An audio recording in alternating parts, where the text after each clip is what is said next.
Hello दोस्तों, welcome to stock expert academy.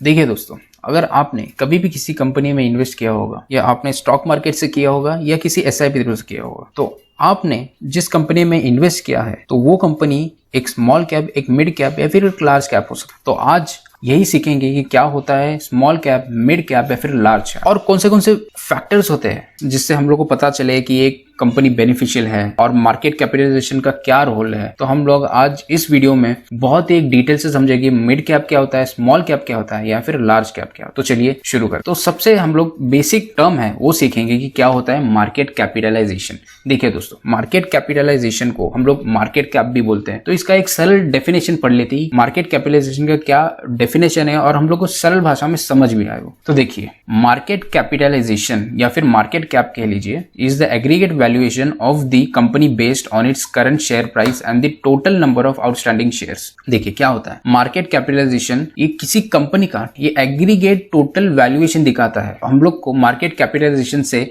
किसी company का साइज भी पता चल जाता है। मार्केट कैपिटलाइजेशन से किसी कंपनी का साइज तो पता चल जाता है, बट किसी शेयर प्राइस से किसी कंपनी का साइज नहीं पता चलता। अभी डेफिनेशन तो समझ लिया, अभी फॉर्मूला समझ लेते हैं क्या आता है। तो मार्केट कैपिटलाइजेशन क्या होता है? ये होता है price of the share into number of outstanding share. Outstanding share मतलब क्या होता है? आउटस्टैंडिंग शेयर वो होता है कंपनी के जो ओनर्स होते हैं उनको इंक्लूड न करते जो बाकी का जो आउटस्टैंडिंग शेयर्स है, मतलब FII, DII, जो रिटेलर्स है हमारे जैसे, हम सब एक रिटेलर्स, हम सब रिटेलर्स कैटेगरीज में आते हैं। और FII और DII आपने अगर मेरा जो फर्स्ट वीडियो है वो नहीं देखा होगा तो आप देख लीजिए, उसमें मैंने बहुत ही एक सरल भाषा में बता दिया। देखिए, एक कंपनी है ITC जिसका शेयर प्राइस है 210 रुपए, और एक MRF कंपनी है जिसका प्राइस है 81,420 रुपीज पर शेयर की बात कर रहा हूं मैं। तो इसका मार्केट कैपिटलाइजेशन क्या होगा? Market capitalization is the price of the share into total number of outstanding shares. Price क्या होता है पर शेयर का एक ITC का? तो 210 हो गया, और total number of outstanding shares है 1232 करोड़। जी हाँ दोस्तों, ये total number of outstanding shares है। आउटस्टैंडिंग शेयर्स मैंने बता दिया आपको क्या होता है, जो प्रमोटर्स का नहीं होता, जो ओनर्स का नहीं होता, और जो भी बचा हुआ शेयर्स है हम लोग उसे बोलते हैं आउटस्टैंडिंग शेयर। तो वो टोटल हो जाता है 2,58,424.18 करोड़। जी हाँ, ये करोड़ में है। ये टोटल मार्केट कैपिटलाइजेशन है ITC कंपनी का। ये तो पता चल गया ITC का क्या मार्केट कैप है। अब समझेंगे मार्केट कैप ऑफ MRF। जैसे मैंने जो फॉर्मूला ऊपर दिया है, price of the share into total number of outstanding share, तो ये प्राइस ऑफ द शेयर हो गया और ये total number of outstanding share हो गया। तो ये आता है 34,525 करोड़। तो इसका मार्केट कैप हो जाता है टोटल 34,525 करोड़।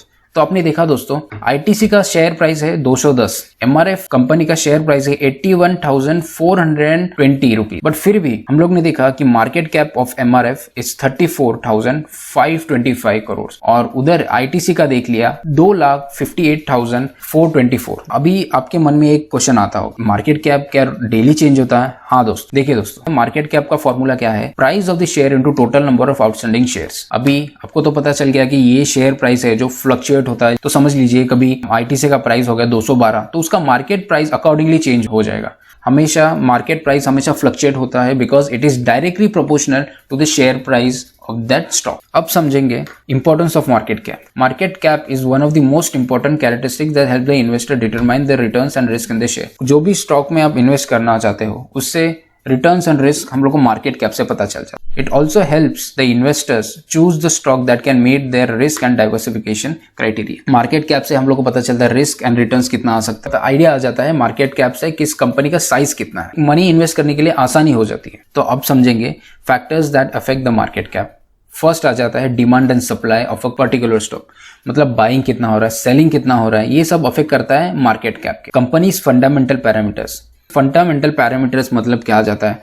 कंपनी का मैनेजमेंट कैसा है, कंपनी का विजन कैसा है, कंपनी में कितने प्रोमोटर होल्डिंग है, कंपनी स्पेसिफिक न्यूज। ऑब्वियसली अगर कौन से भी स्टॉक, कौन से भी शेयर न्यूज में आता होगा, बहुत सारा फ्लक्चुएशन होगा उसके मार्केट प्राइस में। अब समझेंगे फोर्थ क्या है, economic environment and other factors such as macro economics and geopolitics. जो मार्केट कैप है वो इकोनॉमिक से बहुत ही डायरेक्ट कनेक्शन है उसका। अगर इकोनॉमिक अच्छी हो तो मार्केट कैप बढ़ेगा, अगर इकोनॉमी खराब हो, मतलब नीचे जा रही है, मतलब बेयर मार्केट में जा रही है, तो उसका मार्केट कैप भी नीचे जाएगा।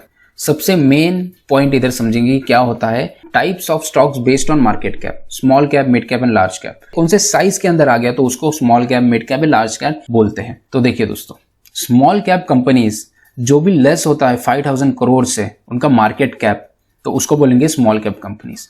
मिड कैप कंपनीज को बोलेंगे जिसका 5000 करोड़ से 20,000 करोड़ से आता है मार्केट कैप, तो उसको बोलेंगे mid cap companies. Large cap companies 20,000 and above को बोलते हैं। देखिए अभी मैंने इधर थोड़े एग्जांपल्स दिए, स्मॉल कैप कंपनीज में कौन सा आ जाते हैं, मिड कैप्स में कितने आते हैं, ब्लू डार्ट आ गया, जिलेट इंडिया आ गया। वैसे ही लार्ज कैप कंपनीज में कौन से इंडस्ट्रीज आते हैं, कौन से कंपनीज आते हैं। देखिए दोस्तों, अगर आपको पूरी लिस्ट चाहिए कौन से companies small cap, mid cap and large cap में आते हैं with including there sectors and उसका मार्केट कैप, अगर आपको चाहिए तो आप मुझे मेल कर सकते हैं। मैं आपको पूरा डिटेल से एक एक्सेल फाइल दे दूंगा जिससे कि आपको पता चल जाए आपको कौन से कंपनी में इसको इन्वेस्ट करना है या उसका कंपनी का मार्केट कैपिटलाइजेशन क्या है। और इस स्लाइड में हम देखेंगे कौन से पैरामीटर्स है जिसको हम लोग को ध्यान में रखना है कि किसी भी कंपनी में इन्वेस्ट करने से पहले, चाहे मिड कैप हो, चाहे स्मॉल कैप हो या चाहे लार्ज कैप हो। तो देखिए अभी समझते हैं क्या होता है। इधर मैंने कंपनीज लिख लिया है, लार्ज कैप, मिड कैप और स्मॉल कैप। लार्ज कैप से चालू करते हैं। रिटर्न्स। देखिए लार्ज कैप कौन से कंपनीज होती है, इनको हम एक ब्लू चिप कंपनी भी बोल सकते हैं। ब्लू चिप कंपनीज मतलब जो कि वेल रेप्यूटेड है अपने सेक्टर में या पूरे ओवरऑल मार्केट में। ये वेल एस्टैब्लिश कंपनी होते हैं, चाहे आप बोल सकते हैं एमएनसी बोल सकते हैं, मल्टीनेशनल कंपनीज बोल सकते हैं। तो उसका रिटर्न्स देखिए, रिटर्न्स मॉडरेट क्यों, क्योंकि वो कंपनीज लार्ज कैप में इसीलिए है क्योंकि उनका ग्रोथ पूरा हो चुका है पहले से या थोड़ा बाकी है, तो उसका returns as compare to small and mid caps. Risk obviously well establish है तो उसका रिस्क बहुत ही कम हो जाता है। Liquidity good. लिक्विडिटी क्या होता है, अगर आपको लिक्विडिटी नहीं पता तो मैंने एक वीडियो बनाया है, उसमें मैंने टर्म यूज किया है लिक्विडिटी, और उसमें मैंने बहुत ही सरल भाषा में एक्सप्लेन कर दिया है कि क्या होता है लिक्विडिटी। लिक्विडिटी बहुत ही इंपॉर्टेंट फैक्टर होता है जब आप इन्वेस्टर हो या फिर ट्रेडिंग करते हो। इंस्टीट्यूशनल इन्वेस्टर्स बहुत ही एक्सीलेंट होता है, जो इन्वेस्टमेंट जो पोर्टफोलियो रहता है जो लार्ज कंपनीज में तो बहुत एक्सीलेंट रहता है, बहुत ज्यादा रहता है। अगर आपको इंस्टीट्यूशनल इन्वेस्टर नहीं पता क्या होता है तो मैंने एक फर्स्ट वीडियो बनाया है जिसमें मैंने एक्सप्लेन कर दिया है। देखते हैं मिड कैप। मिड कैप का returns as compare to large cap थोड़ा हाई होता है, रिस्क मॉडरेट होता है, लिक्विडिटी अच्छा होता है, इंस्टीट्यूशनल इन्वेस्टर्स का जो पोर्टफोलियो है इसमें होल्डिंग कैपेसिटी है वो अच्छी होती है। स्मॉल कैप में देखिए दोस्तों, स्मॉल कैप एक जस्ट आई हुई कंपनी होती है मार्केट में, तो उसका returns as compare to mid and large cap बहुत ही ज्यादा होता है, बट उसका risk as compare to large and mid cap बहुत ज्यादा होता है, क्योंकि हम लोग को पता नहीं है कि कंपनी कैसा परफॉर्म करेगी, कंपनी का मैनेजमेंट कैसा है, कंपनी का विजन कैसा है, तो ये थोड़ा रिस्की हो जाता है। तो आ जाता है नेक्स्ट लिक्विडिटी। लिक्विडिटी बहुत कम होता है। कभी भी एक स्मॉल कैप कंपनी आती है मार्केट तो उसका लिक्विडिटी बहुत कम होता है क्योंकि लोगों को पता नहीं रहता। इंस्टीट्यूशनल इन्वेस्टर्स जो भी FII कह लीजिए, DII कह लीजिए, तो इन लोग का जो भी होल्डिंग होता है स्मॉल कैप में बहुत ही कम होता है।